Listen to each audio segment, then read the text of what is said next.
I'm Elizabeth Wardle, and I teach writing at the University of Central Florida, where I'm also the department chair, and I have been the director of first year composition for the last 4.5 years. And I'm the co-author of Writing About Writing. I'm Doug Downs. I teach at Montana State University. I'm director of composition there, and I'm co-author of Writing About Writing.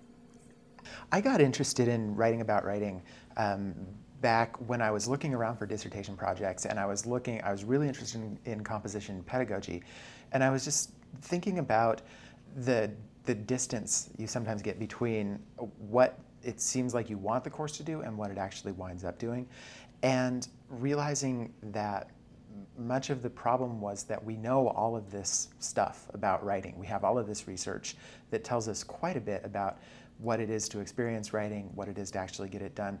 But so much of that knowledge we never actually teach in our courses. And I started wondering what would happen if you just taught what we know, which I had never seen really happen in a writing course. I met Elizabeth as she was working on kind of a different part of the same project at the same time, and we started thinking about, well, we should write about teaching this, but then it's going to be really hard for a lot of people to teach unless there's a textbook for it. And we thought that maybe we would try and get writing scholars to talk to students about just what their scholarship says.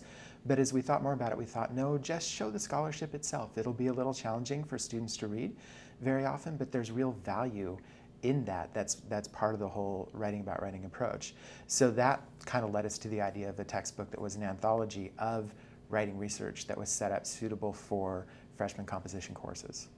The first time teachers ever teach this class, they often are sort of unsure what to do. And I've seen a lot of teachers walk into class and say, okay, so what's going to happen here is not like anything you've ever done before, and it's going to be really hard, and then they try to explain the theory. Okay, that doesn't work, so don't do that. What does seem to work is by trying to tap into what students know, right, and what they've already experienced. And I find that rage, for example, is a very particular way to get them excited about the class. So what I mean by that is starting by asking them, what have been your experiences with writing, right, in school settings? How have people asked you to engage with writing? How have teachers responded to the writing? What has peer review of writing looked like? How have people been giving you a particular understanding of what writing is through the activities in schooling? And so, you know, finding some specific activities that you can do as a class the first day that tap into what students do. So we'll often just spend the entire day filling the board with things like, what are all the ways that teachers have responded to your writing in the past? And what's frustrated you about that? And so has that been helpful? And if it's not been helpful, why not? And you could really fill up an entire class period just drawing on what students already know about writing from their experience. Another way to do that would be to say, think of all the ways you use writing in a day or in a week, and then how many of these ways that you use writing are actually acknowledged in school settings as counting as writing. So whatever it is, just trying to draw on their own experiences with writing, what they have to say. They always have opinions about it, even if they don't know that they do. And then you can go from there and say, okay, well, what we're going to do this semester is figure out why those things have gone wrong, right? Why this hasn't helped you, or obviously you have something to say about that, and we're going to give you the tools in order to be able to contribute to this conversation. So starting the class by getting them to tap into what they already know. So not going in and saying, you know, blah, blah, blah, philosophically, this is what we're doing here, because they don't get that, they don't understand what that means, and it sounds scary. But instead just getting them to do something and then showing them that that's what we're going to be doing here, that you can do it. That seems to be a helpful way forward. One of the things that you need when you do writing about writing is you need a collection of the existing research on writing. And that research can be pretty challenging even for people who do this work every day to read. And so you don't just need the texts themselves, like say Donald Murray's All Writing is Autobiography, or Sandra Pearl's studies of writing processes in unskilled writers. When somebody's reading those texts and they don't have any experience in the field, like a student in a writing about writing class would be, you also need various kinds of scaffolding just to give them the background and the context of what they're looking at. And maybe more broadly, you also need to help them understand the overall project, like who actually researches writing. Like, why would people do that? And what would it look like when they do? How do they do it? Students who are really new to the university don't have a lot of background even in just understanding inquiry itself and going about research.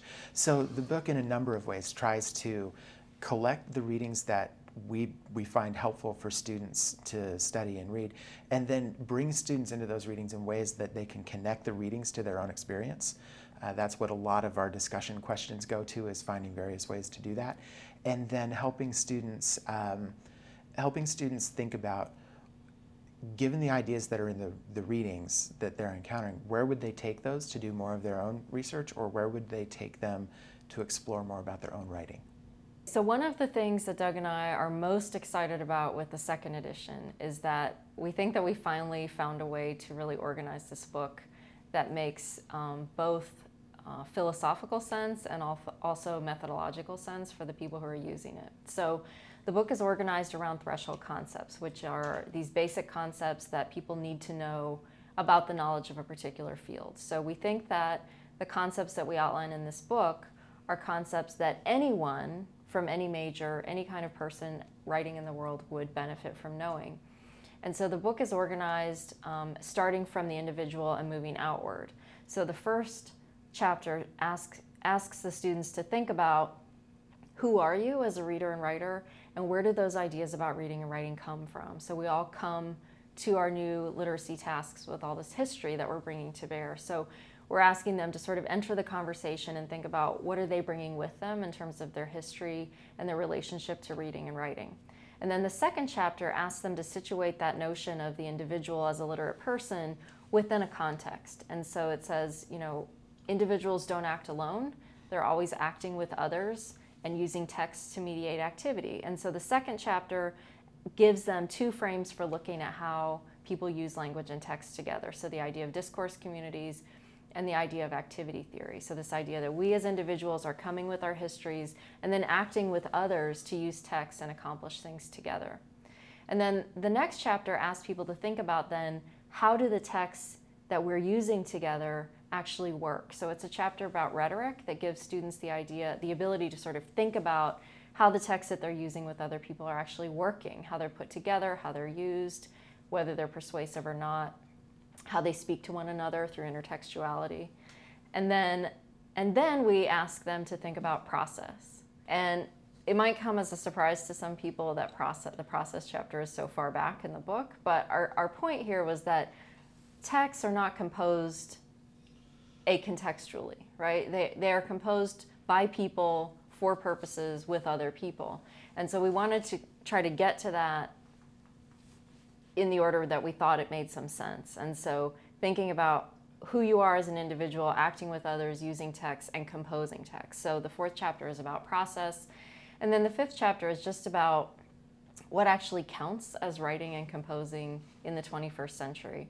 And so this question, I think, both begins and ends the book. We talk about it a lot in the introduction. We talk about it a lot then in the last chapter. So what I think is exciting about teaching this book as a writing teacher is that what it enables us to do is sort of pull back the curtain for students and help them see all the things that we know as a field about writing that have sort of been done to students and through textbooks, but now we're actually saying, okay, so here's why. So they know they've been forced to participate in peer review, but now we can actually talk about how is meaning constructed communally, and so why is it that peer review can help you create meaning better. And so a lot of the things that have happened to students related to writing are things that they really actually want to know about. And so what you can do by using this book is actually engage with them about the questions that they have, pull back the curtain and sort of show them, this is how things work. This is how writing works. This is how teaching writing works. This is what we know about this problem that you've been having. I think one of the first things that you need to do as an instructor in a writing about writing course, especially if you're kind of new to it, is try and put yourself in your student's place and think a lot about what their experiences with writing are likely to have been, or what the range of that experiences might be, and think about what they might benefit from knowing about writing that they don't already know.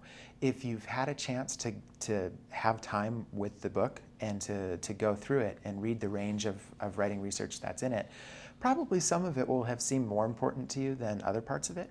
And you'll have ideas about, wow, here's how students would react to reading this piece or that piece, or some ideas about that. So you want to have some plans for what really seems important to bring up to students based on their own experience and based on your sense of what you wish students knew more than they are likely to when they come into your course.